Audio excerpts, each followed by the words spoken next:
Set muncrat. Gak ada multiverse yang bikin otak buffering karena kebanyakan mikir. Gua mesti mandi skincare berapa ember untuk bisa secantik dia.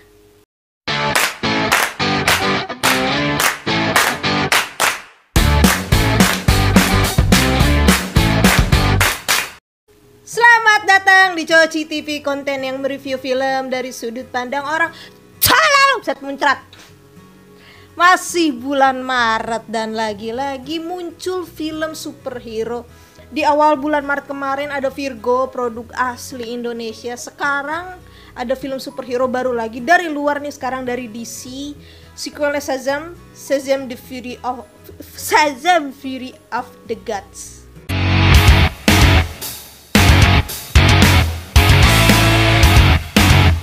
Shazam pertama tuh muncul 2019 ya kalau nggak salah ya. Berarti kita perlu menunggu 4 tahun untuk akhirnya bisa nonton sequelnya Shazam Fury of the Gods.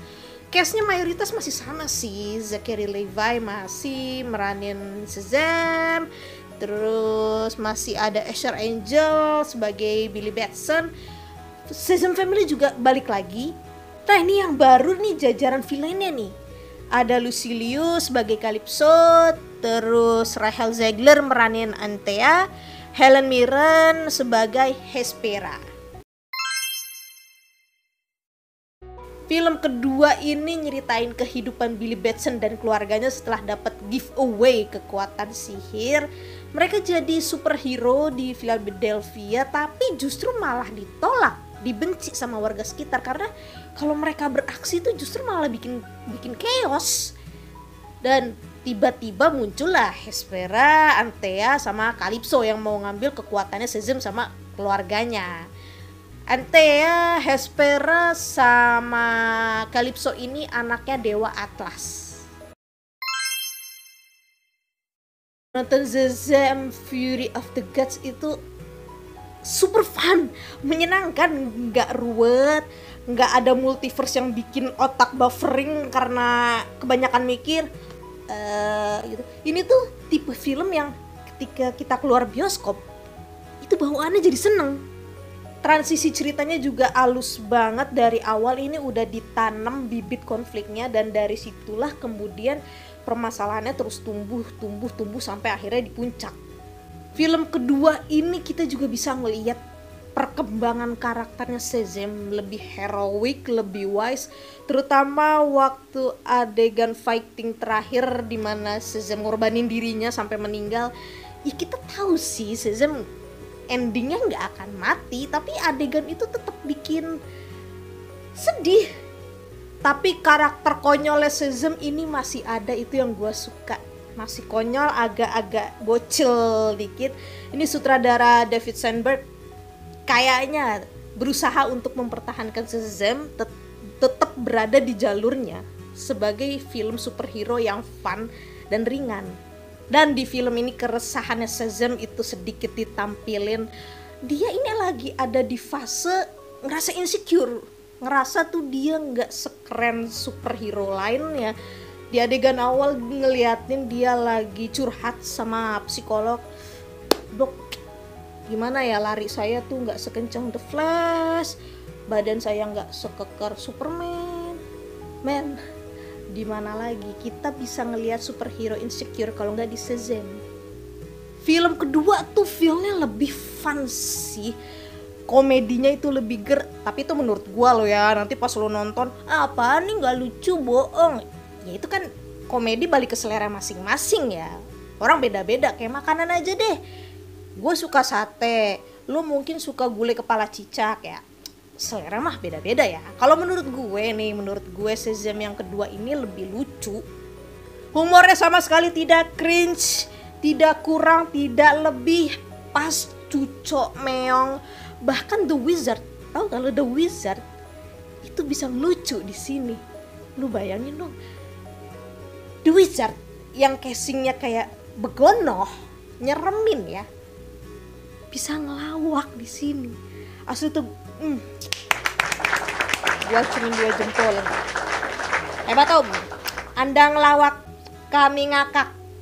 Dari film pertama sampai film kedua ini gue selalu suka momen di saat Billy Batson berubah, Shazam, dar berubah gitu. Itu pengucapannya nggak boleh salah loh, nggak boleh Sarmili, Santoso, itu nggak akan berubah kalau kayak gitu. Menurut gue ya ini cara berubah superhero yang paling simple. Coba deh lo bandingin sama misalnya Satria Baja Hitam gitu ya. Set, set. Ya elah itu monsternya udah keburu mudik kali. Ada benang merah antara film yang pertama, yang kedua. Sama-sama punya tema keluarga yang kuat. Tapi di film kedua ini bukan kubu protagonis doang yang punya konflik keluarga.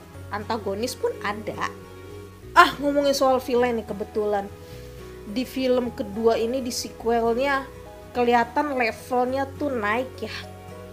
Kesulitan untuk ngalahin villain itu lebih meningkat gitu loh. Ya kita kan main game Mario Bros aja semakin naik level semakin susah kan ya musuhnya ya. Calypso, Hespera, Antea dengan kekuatannya yang sangat powerful. Tapi Antea kayaknya gak bisa dibilang villain juga sih, karena dari awal dia udah kelihatan gak niat buat ngejahatin keluarganya Billy Batson, dan pada akhirnya dia jadi orang baik juga. Mungkin karena mau deket bulan puasa kali ya, dia jadi tobat. Mungkin udah pada ada yang tahu ya kalau Wonder Woman itu tampil di Shazam Fury of the Gods ya. Scene bocorannya juga udah kesebar kemana-mana sih, udah jadi kayak rahasia umum lah ya. Kalau gue ketika Wonder Woman muncul, gue nggak kaget sih, justru gue tuh lebih ke anjir cantik banget nih cewek. Gue mesti mandi skincare berapa ember supaya secantik dia. Terakhir nih mau ngingetin, ada 2 post credit scene di Shazam Fury of the Gods. Yang pertama wajib lu nonton, karena ini bisa jadi jembatan ke Shazam ketiga atau mungkin film DC berikutnya. Jadi lu tungguin aja post credit scene-nya. Tapi sebelum post credit scene-nya muncul, lo pungutin sampah yang lo buat di bioskop ya, jangan nyampah. Segitu saja review Shazam Fury of the Gods atau Shazam kedua. Selamat menonton, ini film bisa ditonton sama segala umur ya, bebas lo mengajak siapa.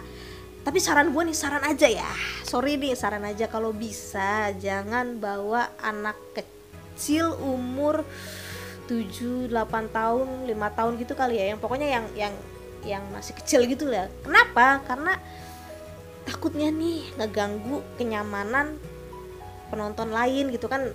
Anak kecil, bocil tuh susah diatur ya, lari-larian, teriak-teriak, kasihan penonton lainnya ya, saran aja sih. Oke, segitu aja review kali ini. Terima kasih sudah menonton. Kalau kalian suka videonya, tahu dong mesti apa. Ya subscribe dong kakak-kakak. Jangan lupa juga pencet tombol jempol nungging. Sampai ketemu di konten Coci TV berikutnya ya. Ciao.